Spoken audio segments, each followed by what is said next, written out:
The IDF is widening its ground operations in Gaza. Tanks are inching closer in on 3 areas where hundreds of thousands of civilians remain. The map on your screens shows exactly where the ongoing ground offensive is taking place. From the north or the Strip to the south, the Israeli military is stepping up its efforts to eliminate the Hamas militants. The United Nations says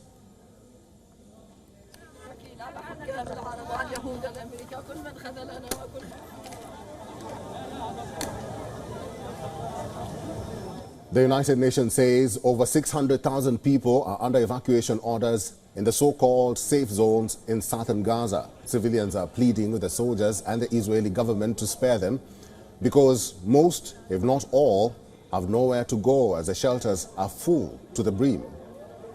But not just on ground. The Israeli forces are now focusing their efforts on destroying the Hamas tunnels. Now, according to a report in the Wall Street Journal, citing American officials, Israel has assembled a large system of water pumps to flood the tunnels under the Gaza Strip in a bid to flush out the fighters. The map on your screens shows the tunnels found by the Israel Defense Forces during Operation Protective Edge. Now, these are approximately 3 miles long and reach deep into Israeli territory.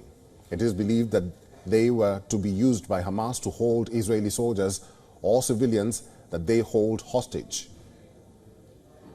Since the ground offensive started on October 27th, the Israeli military has discovered at least 800 shafts leading to Hamas's vast subterranean network of tunnels and bunkers.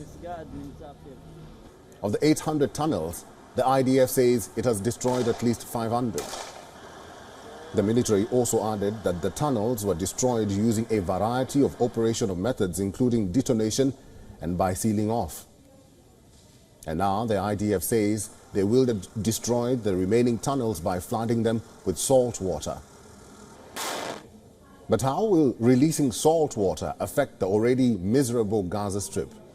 There are many things to look at, beginning with its catastrophic effect on the civilians. Israel unleashing seawater in the war-torn Gaza will further put civilians on the edge as they continue to reel from severe fresh water shortage.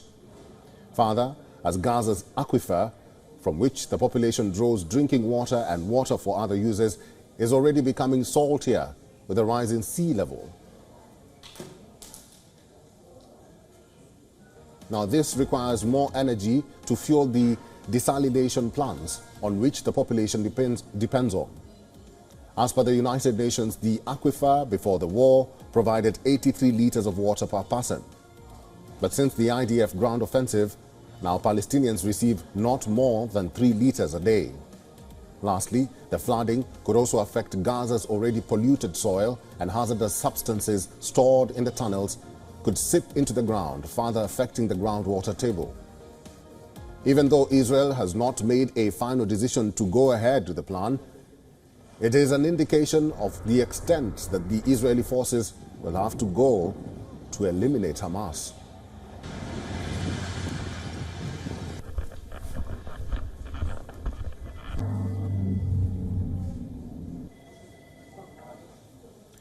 Lev Aaron is a journalist and columnist from Israel. He is now joining us live from Haifa.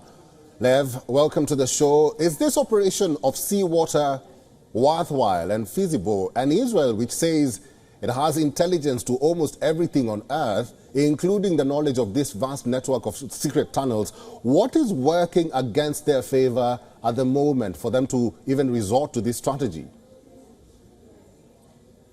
Okay, so first of all, I'm honored to be here. And I think now the main target is not the flooding of seawater. It may happen later, but this is not the main target. The main target is breaking Hamas, creating a situation that a general cannot give an order to a colonel or to a private or to a lieutenant and so on. Right now, we see that a majority of Hamas soldiers are still intact. They were not fighting yet, the Israeli army. So I think this is like the main aim. And once we speak about flooding seawater into Gaza tunnels and also groundwater, it is only a mean to create a situation that you cannot dig them again. Lev, how is Hamas likely to respond to this new offensive? And will this strategy have any impact on agricultural fertility, for instance, in the Gaza Strip? I will start with the second question. I think that if we take into account that we have two types of Palestinians, we have Palestinians in the West Bank and also in Gaza. In the West Bank, we have a lot of agriculture. In Gaza, we have much less because Gaza, before the 48 war, only maybe 500,000 people lived there, maybe 60,000, 80,000 and so on. After the 48 war, it was 200,000 people, 200,000 people.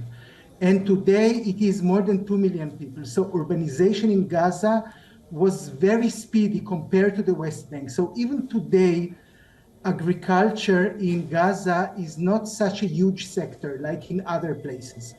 So this is like for one that we need to remember. The second thing is that we cannot flood the tunnels without harming the groundwater, which anyway they are damaged because Gaza is overpopulated and they use so much water, and also the sea level is higher and higher. So in a way, even now we are in a big crisis, and I guess the urbanization of Gaza will be even more speedy after the war. Lev, you forgot to mention Hamas's reaction to this latest offensive. How are they likely to react to this? Right now, Hamas is avoiding face-to-face battles against Israeli soldiers. But it seems like they will not have much of a choice very soon because we know that the bigwigs of Hamas, they are in Han Yunis, not in the northern part of Gaza and not also in the southern parts, in Rafah. They're in Han Yunis, more or less in the middle of Gaza, and the top leaders are there.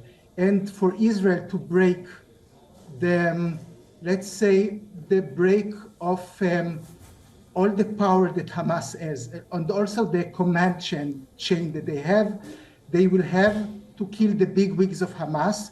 And that's why we will see more face-to-face battles between Hamas and Israel. Although Israel prefers airstrikes, and also Hamas prefers to go to the tunnels and not to fight. But eventually, face-to-face fights, we will see more and more, today, tomorrow, day after tomorrow, till the end of the war. All right, I've been talking to Lev Aran, who's a journalist and columnist from Israel, and he's been talking to us from Haifa. Lev, thank you very much for talking to us today. Thank you. WION is now available in your country. Download the app now and get all the news on the move.